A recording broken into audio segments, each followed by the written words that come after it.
The audience expected tension. They did not expect a war of smiles, silence, and carefully sharpened words.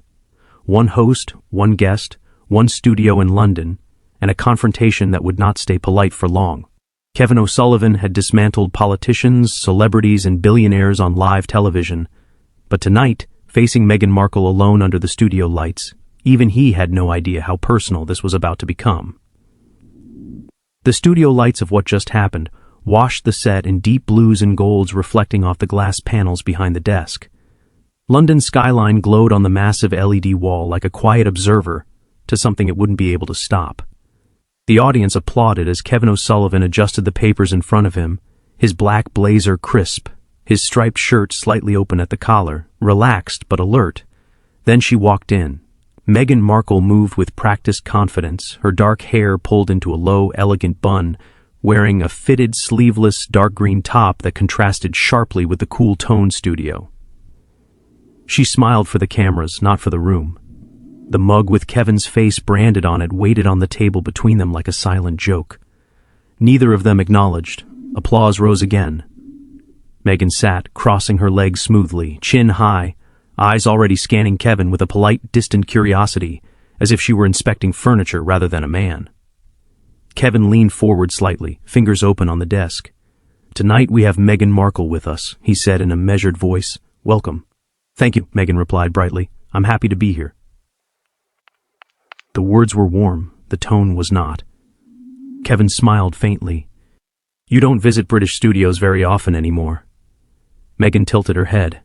"I go where the conversations are meaningful," it was said sweetly. The implication was not. A ripple of light discomfort passed through the audience. Kevin didn't flinch. He simply nodded. "Let's start with something simple," he said. "You've spoken often about reclaiming your voice. Do you feel Britain ever truly listened to you?" Meghan's smile tightened into something polished. "I think Britain listened very closely," she said. "Whether it understood is a different matter." Kevin raised an eyebrow.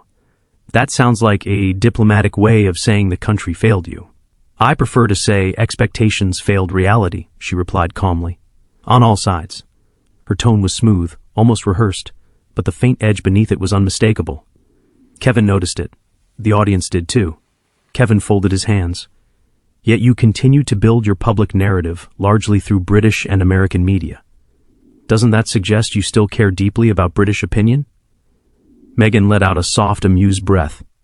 "Kevin, I care about impact," she said, "not approval."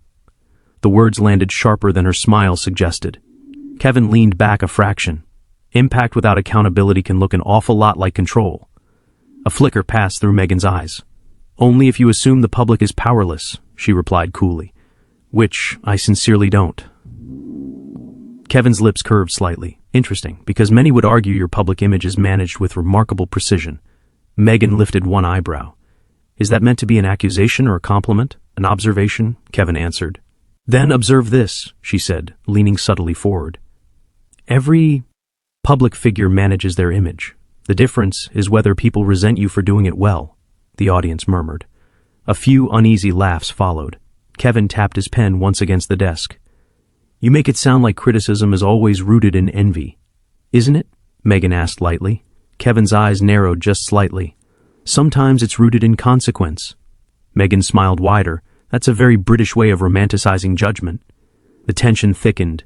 Not loud, not explosive, but unmistakably present. This was no longer a friendly interview, this was measurement. Kevin shifted his weight forward again. "Let's talk about perception," he said. "Many feel you left the UK while still demanding moral authority over it." Meghan's eyes hardened for the first time. "That's a false premise," she said. "I left a role. I did not leave responsibility," Kevin countered immediately. "Yet responsibility usually involves proximity." "So does toxicity," Meghan replied without hesitation. A sharp intake of breath swept through the audience. Kevin blinked once, then he smiled again, but this time it didn't reach his eyes. "I see," he said quietly. "So Britain was toxic." Meghan shrugged slightly. "Certain structures were." "You'd know something about that, wouldn't you?" The jab was coated in velvet, but it was a jab.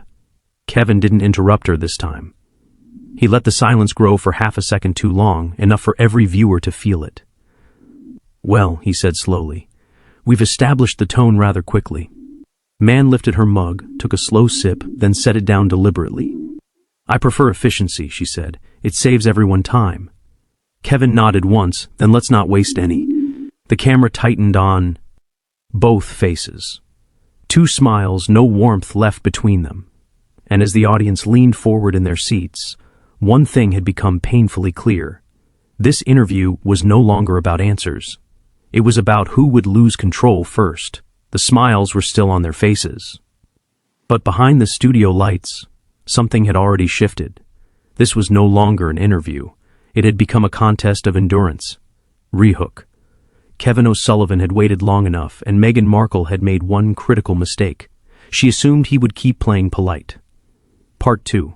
When the questions stopped being gentle. The camera pulled back to its wider angle as the applause from the previous exchange faded into an uneasy silence. Kevin glanced at his notes again, but this time he didn't lift the papers. He left them where they were, flat and untouched, as if he no longer needed them.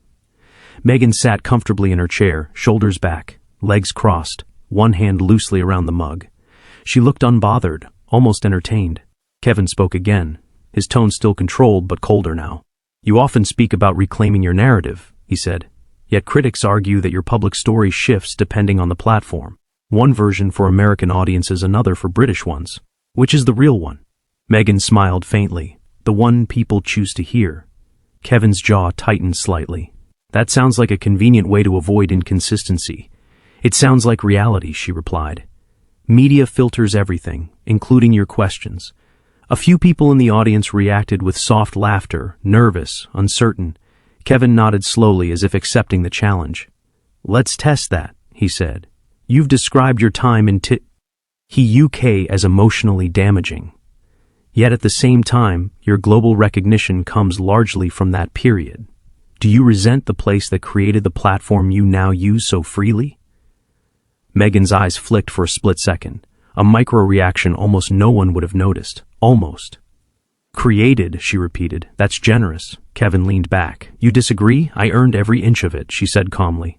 The platform already existed. I simply stood on it better than most. A ripple moved through the audience. Kevin looked directly at her now. So, the institution mattered, but not the people within it. Meghan tilted her head. Institutions don't suffer. People do. That wasn't my question, Kevin replied. And it wasn't a helpful framing, she shot back. The temperature in the studio rose, not in volume, but in pressure. The director cut to a tighter shot. No one wanted to miss a blink. Kevin tapped the desk with 2 fingers. You speak often about truth, he said. Yet several of your personal accounts have been publicly disputed. Journalists, biographers, even former allies have contradicted parts of your story. Are they all lying? Meghan's smile didn't fade, but it hardened. Kevin, she said softly, disagreement is not deception. Neither is verification, he replied. The audience murmured again. Meghan's posture shifted slightly forward now, still controlled, but no longer relaxed. Verification? By whom? She asked. By tabloids that built empires on distortion. Kevin's voice sharpened just a degree. By records, timelines, witnesses. Meghan gave a slight dismissive shrug. Truth doesn't require consensus, she said. Only conviction. Kevin stared at her for a moment longer than necessary. That's a dangerous philosophy, he said quietly. Only to people who profit from being believed, she replied. A hush fell over the studio. No laughter this time. Kevin inhaled slowly. Let's move to finances, he said, since perception and conviction seemed to be central themes. Meghan's eyes flickered again, this time unmistakably. You built a commercial empire on personal storytelling, Kevin continued.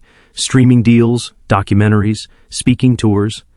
Would you accept that your private life has now become your primary product?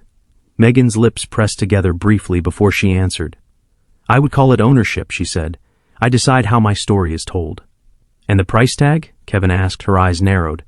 My boundaries are not commodities, she said firmly. Kevin didn't let it go, yet everything surrounding them appears to be. Meghan leaned forward for the first time in the interview, resting her forearms lightly on her knees. You're confusing access with ownership, she said, a very common mistake among commentators. Kevin met her gaze without blinking. Commentators don't usually sign 8-figure contracts for vulnerability, he replied. The audience reacted audibly this time. a wave of surprised breath and whispers. Meghan's smile vanished entirely for a heartbeat before she rebuilt it. "You sound bitter," she said lightly. "Is that personal or professional?" Kevin's eyes hardened. "It's journalistic," he said. "Then you might want to check your bias," Meghan replied smoothly. "Because it's beginning to show." Kevin straightened in his seat. "Bias doesn't come from questions," he said. "It comes from avoiding answers." Meghan lifted her chin. "I've answered everything." "You've deflected everything," he corrected. The room went still. Even the crew behind the cameras paused their movements. For the first time, Meghan's confidence showed a thin fracture at its edges. She picked up the mug again, took a slow sip, but her hand trembled just enough to be seen. Kevin watched it. Then he spoke quietly but firmly. "Let's see how long this composure really lasts." The camera tightened once more, and in homes across the UK, viewers felt it at the same time. The polite phase was over. What came next would not be controlled. The studio was still silent, too silent. This was the kind of quiet that comes just before something breaks. KevinOSullivan had stopped circling. Meghan Markle had stopped pretending. And millions of viewers were about to witness the moment where politeness fully collapsed. The camera returned from the brief bumper to a noticeably different atmosphere. The lights were the same, the set was the same, but the air in the studio had thickened, heavy with unsaid words and rising impatience. Even the audience seemed to be sitting differently now, more alert, less entertained, more watchful. Kevin did not look at his notes anymore. He looked only at Meghan. "You've spoken publicly about truth, trauma, control, and narrative," he said evenly. "But there is one pattern that continues to follow every phase of your public life." Meghan crossed her arms slowly. "Patterns are often invented by people who need simple stories, or observed by those who recognize repetition," Kevin replied. A low murmur rippled through the crowd. Kevin continued, quiet now, forcing the audience to lean in. "Every conflict you describe ends with the same conclusion. Sion. You are the victim. The institution is the villain. The critics are cruel. The press is corrupt. At what point does responsibility enter your version of events?" Meghan let out a soft laugh, not amused but dismissive. "That's a loaded question," she said. "You're framing me into a narrative you've already decided upon." Kevin nodded once. "Yes, I am, based on years of public record." Meghan's jaw tightened. "You sit behind that desk and pretend you're neutral," she said. "But you're not. You've never been neutral about me." "I'm neutral about power," Kevin replied, "and you now possess a great deal of it." She leaned forward again, this time without elegance. There was edge in every movement. "You confuse visibility with power," she said. "A common mistake among men who think microphones are weapons." The audience gasped audibly this time. A few scattered claps erupted, quickly drowned out by shocked silence. Kevin's expression darkened. "Interesting," he said. "You regularly speak about breaking stereotypes, yet you're very quick to use them when it suits you." Meghan smiled coldly. "I use reality," she replied. "You just don't like how it reflects on you." Kevin inhaled slowly, visibly holding his temper in check. "Let's talk about public trust," he said, "because it is slipping. Polls, viewership fatigue, international skepticism, these aren't tabloid inventions, they're measurable." Meghan waved one hand dismissively. "Public trust is volatile," she said. "It rises and falls with attention. None of this is permanent." Kevin leaned closer across the desk. "Then why fight so ferociously to control it?" For a fraction of a second, Meghan said nothing. That pause, barely perceptible, was the louds. Moment of the night, her eyes hardened. "I don't fight to control anything," she said slowly. "I fight to survive a system that profits from tearing people apart." Kevin's voice lowered. "Yet somehow you always emerge with another platform, another deal, another global spotlight." Her lips curled slightly. "Because I'm good at what I do," she said. "And what is that exactly?" Kevin asked. She held his gaze, staying relevant. A shock wave moved through the audience. Some laughed in stunned disbelief. Others stared in visible discomfort. The illusion cracked. Kevin straightened fully now. "So, relevance is the goal," he said. "Not reconciliation, not accountability, just endurance." Meghan shrugged. "Endurance is what history remembers." Kevin shook his head once slowly. "History also remembers its illusions." The atmosphere shifted palpably. Even the crew behind the cameras could be seen exchanging glances. The director's voice hissed faintly through Kevin's earpiece. He didn't react. Instead, he delivered the line that many viewers would replay for weeks. "The problem, Meghan," he said calmly, "is that illusions eventually demand payment." Her smile vanished. "What are you implying?" she asked sharply. "That every narrative, no matter how polished," Kevin replied, "eventually collides with contradiction." The audience fell completely silent now. Meghan's tone dropped, stripped of polish. "You're enjoying this," she said. "You've waited your whole career to speak to someone like me this way." Kevin didn't deny it. "I've waited to speak to someone who refuses to hear dissent," he said. "Yes." She leaned back, laughing coldly. "You're obsessed," she said. "It's almost flattering." "Obses. Scion seeks control," Kevin answered. "Scrutron seeks truth." Meghan shook her head. "Truth is subjective," she said. "Power decides what survives." Kevin lifted his hand slightly toward the audience. "Then let's ask them." A murmur burst through the room like a crack in glass. Meghan's eyes flashed toward the crowd. For the first time, something like uncertainty passed across her face. Kevin watched it happen, and in that instant, the balance of the room shifted. For the first time all night, Meghan was no longer performing for Kevin. She was performing for the audience, and the audience had begun to drift. The camera zoomed in. Kevin spoke again quietly. "Now, we reach the part of the conversation where control becomes very expensive." Meghan's fingers tightened against the arm of her chair. The composure she had worn like armor all night was beginning to fracture at the seams, and everyone from the control room to the living rooms across Britain could feel it. The next exchange would not remain professional. The camera returned from the last commercial break to a studio that felt physically heavier. The audience clapped on cue, but the sound was thin, uncertain, almost forced. Kevin sat rigid behind the desk, his papers finally pushed aside. Meghan remained in her chair, posture tall, face carefully composed, but the tension now radiated openly from both of them. Kevin did not waste a single second. "You've described yourself tonight as resilient, misunderstood, and endlessly scrutinized," he said. "But I want to ask you one simple thing." Meghan's smile was tight. "By all means," she replied. Kevin's eyes locked on hers. "Do you believe you have ever done anything wrong in the way you have handled your public life?" For the first time all evening, Meghan hesitated without masking it. "I believe I've done what I had to do," she said carefully. "That's not what I asked," Kevin pressed. "Wrong is not the same as necessary." Meghan's voice cooled. "I reject the premise of moral judgment from people who profit from my suffering." Kevin leaned forward. "And yet your suffering has become your most valuable asset." That sentence hit like a blow. Meghan's composure finally cracked. "That's vile," she snapped. "You sit there behind your desk and monetize cruelty while accusing me of doing the same. The hypocrisy is staggering." Kevin's restraint broke with it. "Hypocrisy?" he shot back. "You sell vulnerability as branding, then demand immunity from criticism. You claim independence while living entirely off public obsession. You condemn institutions while exploiting their legacy.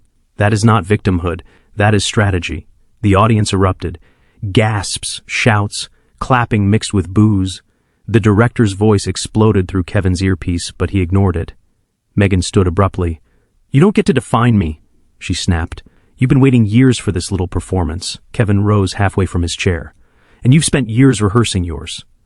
Meghan's voice sharpened into open contempt. "This is exactly what people like you do. You provoke, degrade, and then hide behind journalism when challenged." Kevin's voice boomed now. "No, journalism